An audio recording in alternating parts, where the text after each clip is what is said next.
Olá pessoal, Michele Pontes aqui, sou fisioterapeuta, especialista no tratamento das dores, e idealizadora do Movimento Vencedor.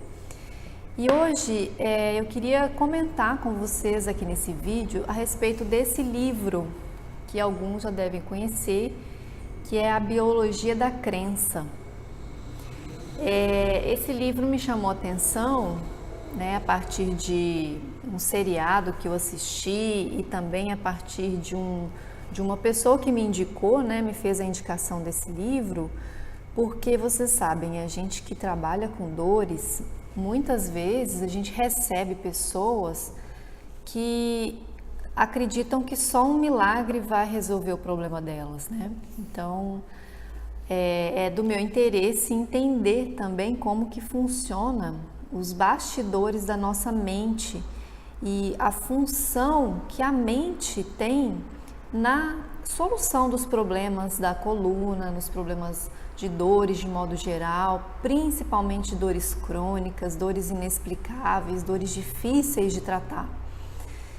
E esse livro veio a calhar, foi bem interessante conhecer esse autor, o Bruce Lipton. Tem muita coisa dele na internet, hoje em dia ele já está bem mais conhecido.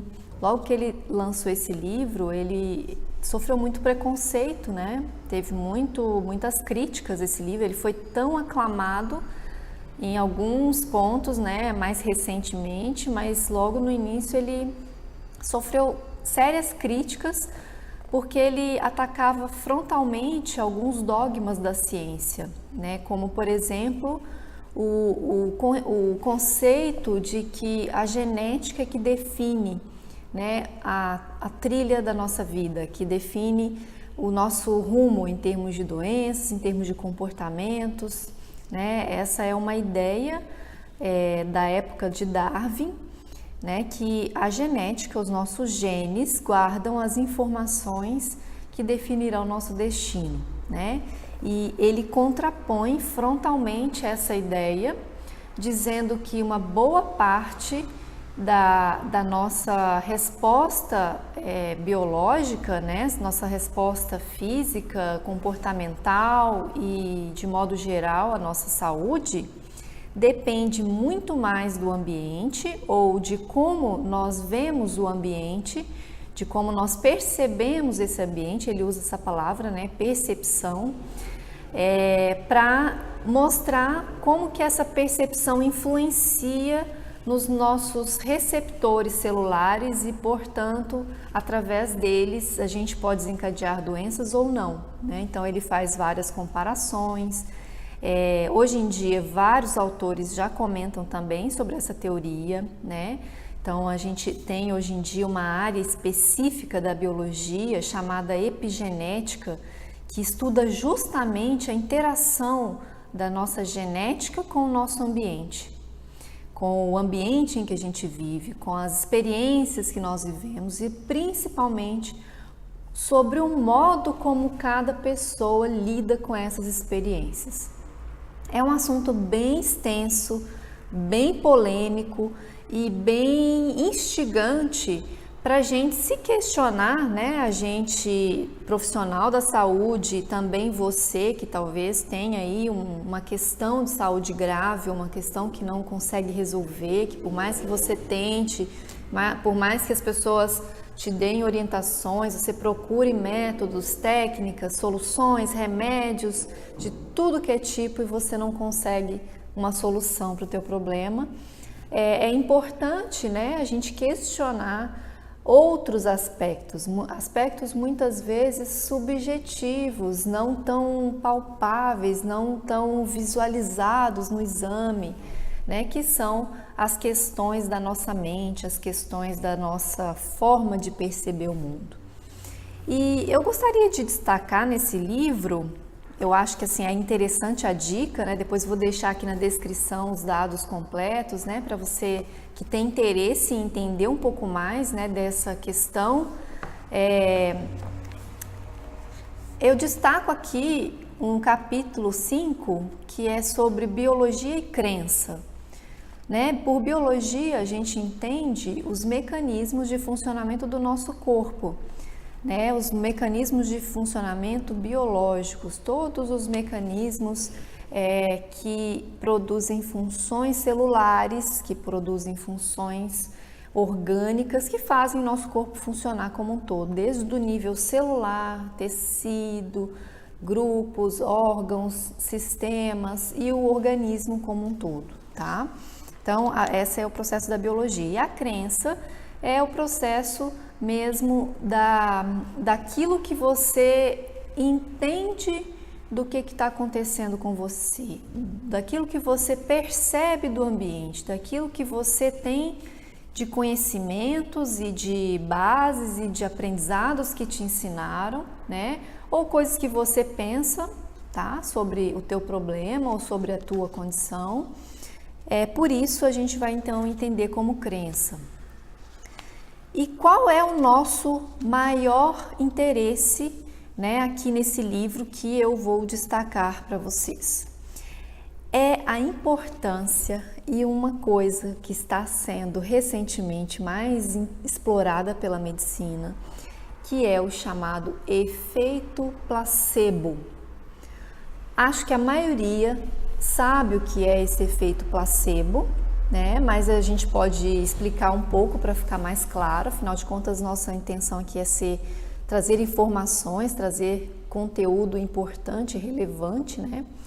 O efeito placebo é o efeito que ele faz com que, através de uma crença da pessoa, né, ou através da administração de algum tipo de terapia ou medicamento inócuo, né, sem nenhum ativo bioquímico, a pessoa vai admitir que está tomando, que está ingerindo, que está recebendo alguma técnica real, né, efetiva, e vai ter um resultado de melhora, de cura de algumas doenças a partir desse efeito placebo.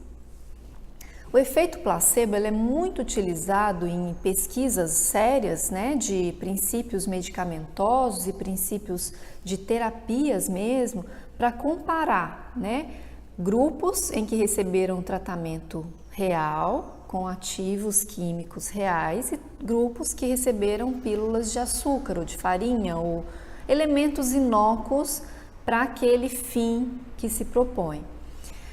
O que mais chama atenção é que grande parte desses efeitos de resultado desses medicamentos são muito parecidos, tá? O efeito placebo do remédio de farinha, do remédio que não tem nada, com o remédio de verdade. Só que a diferença, aqui nesse livro discute muito sobre isso, é que muitas vezes o efeito do remédio é que tem muitos efeitos colaterais e a pílula de farinha não tem efeitos colaterais, né? A pílula inócua.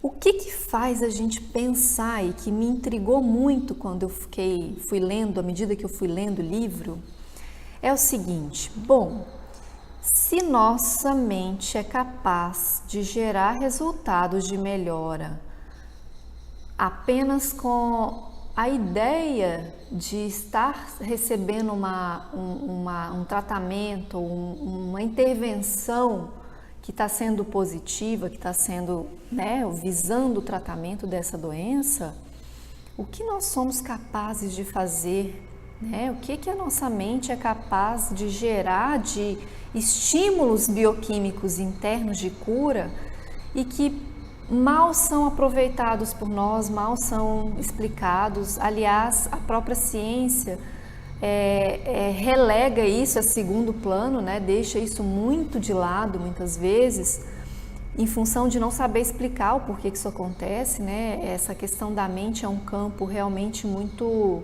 difícil, né? E árduo de você investigar e aprofundar para quem tem um pensamento muito cartesiano, muito mecanicista, né? Muito apenas material, né? Materiológico em termos de célula, né? Então, quando você tem uma informação ou uma possibilidade da pessoa, assim, não, através de você imaginar, ou você acreditar, ou de você pensar que você está recebendo um remédio legítimo, aquilo te faz melhorar, é de se pensar o poder que a nossa mente tem de transformar um efeito, né, de uma pílula inócua em um efeito positivo, definitivo, muitas das vezes, para aquele tipo de doenças ou manifestações. E, pasmem, até mesmo pesquisas com cirurgias placebo já foram feitas. E o efeito de cirurgias placebo deu um resultado excelente, semelhante aos da cirurgia real. Isso mesmo. Eu fiquei muito interessada e muito chocada. Eu tive acesso a essa informação em um congresso que eu fui e foi apresentada uma palestra pelo professor Vicente Hahnemann, do Instituto Mackenzie, sobre efeito placebo. E ele apresentou essa pesquisa, né? E depois eu vi também outras fontes e vi também nesse livro a realização de cirurgia placebo, onde o paciente ele é levado para o bloco cirúrgico. Como que isso é feito? O paciente é levado para o bloco cirúrgico, é feito toda a paramentação, é aplicada a anestesia local, é feita uma incisão superficial, é feito pontos, colocado toda a higienização, porém não é feito nada interno, né? Então vamos imaginar aí o joelho, né, passando por uma cirurgia placebo. E a mesma pessoa sai depois 100% da cirurgia, tá? Então a recuperação se torna excelente, a pessoa fica bem e ela segue a vida normal sem ter feito a cirurgia de um problema sério relacionado ali ao joelho. Então, vocês imaginam, quanto mais, né, as pesquisas mostram dentro do efeito placebo, quanto mais invasivo é a intervenção, mais você consegue resultados. Esses resultados, gente, fique claro, tá? São resultados positivos comparáveis a uma técnica realmente com evidências, com ativos químicos, tá? Então, isso é no mínimo, tá? Para a gente pensar sobre o poder da mente sobre o corpo e abrir a possibilidade de também entender sobre o efeito nocebo. O que é o efeito nocebo? É o contrário. É aquela sugestão ou aquela informação que te passam que algo faz mal para você ou que algo é prejudicial para a tua saúde e aquilo, você introjeta aquilo e à medida em que você realiza determinadas ações, você sente que aquilo está te fazendo mal e aquilo vai piorando. Isso é muito frequente a gente encontrar pacientes. Essa semana mesmo eu recebi uma paciente no consultório em que há 3 anos atrás ela teve uma consulta, ela teve uma hérnia de disco, foi consultar e o médico neurologista dela disse para ela não fazer fisioterapia, tá? Naquele momento que era perigoso ela fazer fisioterapia. E ela passou todo o período de 3 anos tomando remédios para dor, anti-inflamatório, e sentindo dores e não fez nenhum tratamento de fisioterapia porque ela tinha muito medo. E o modo como essa paciente chegou no consultório e a dificuldade de realizar movimentos e o medo de realizar movimentos, eu posso considerar que tenha sido um efeito nocebo, ou seja, aquilo prejudicou a forma dela entender o corpo dela e atrasou o processo de melhora do organismo dela. Uma pessoa jovem, né? Uma pessoa bem jovem, com todas as chances de ter uma excelente recuperação. Então, pessoal, o fato é o seguinte, a nossa mente é muito importante, a nossa mente é muito poderosa, a gente ainda não sabe exatamente como acessar esses mecanismos, já tem uma série de linhas, né, de linhas de pesquisa, a medicina alternativa está crescendo muito, está aprofundando, está trazendo informações muito inovadoras e eu aqui, dentro da minha humildade, eu acredito que a gente precisa estar aberto, tá, a essas técnicas, a essas soluções, mas principalmente a gente questionar, né? A gente se abrir para soluções, a gente se abrir para novas perspectivas de solução dos nossos problemas. Porque se esses problemas têm uma solução que depende da visão que nós temos sobre ele, da informação atual, se a gente for pensar na Idade Média, por exemplo, se achava que as dores era fruto de pecado, era fruto da pessoa, de algum problema da moral da pessoa, tá? Então, imagina o sofrimento que isso trazia junto para a pessoa, né? Além de estar sentindo a dor, ainda ficava à margem da sociedade. Então, a gente vai evoluindo, a medicina vai evoluindo, né?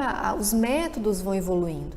E a gente precisa ter consciência de que essas informações estão chegando e a gente pode ficar e se beneficiar delas ou simplesmente ignorar o poder da mente, né? A força dos nossos pensamentos, a força dos pensamentos positivos para a gente melhorar, para a gente achar soluções, para a gente sintonizar com técnicas e com pessoas que estão trazendo aí respostas positivas para as nossas dúvidas e nossos medos, nossas angústias e as nossas dores, né? É isso aí, pessoal. Queria deixar então essa reflexão e essa sugestão de leitura. Vou deixar a descrição aqui nos comentários. E é isso aí. Espero que vocês tenham gostado e a gente se vê num próximo vídeo.